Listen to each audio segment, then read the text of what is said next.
Sa dakbayan sa Mandaue, usa ka 6 anyos nga batang babae ang naangol sa pabuto atol sa pagsugat sa Bag-ong Tuig.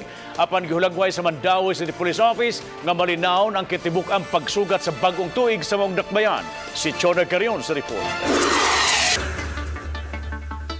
Bisan pa man sa kanunay pahimangno sa kapolisan sa Mandaue City ug hugot nga pagpatuman sa firecrackers ban, 6 anyos nga batang babay nga taga Barangay Kanduman napiskan og whistle bomb ang naong atol sa Bag-ong Tuig.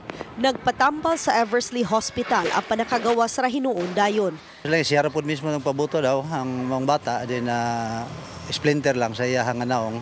Anyway, gamay ra ang samad. Gibisita sa Balitang Bisdak team ang Mandaue District Hospital wa usay natala nga biktima sa pabuto.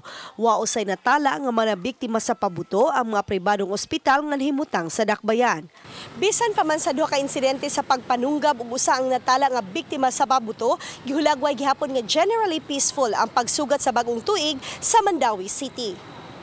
Alas 5 kagahapon, usa ka minor de edad ang gidunggab sa Barangay Alang-Alang na biktima usab sa pagpanunggab si Harold Jaime, 21 anyos, taga Barangay Tipolo. Luwas ra hinuon ang duha, samtang mapasalamaton si Senior Superintendent Julian Intoma nga wa sila'y kaso sa stray bullet. Gamong monitoring 6 PM sa December 31 nga rin sa January 1 na 6 AM. So para wala tayo reported nga indiscriminate firing. Uban ni Rinanti Quiñones, Chona Carion, Balitang Bisdak.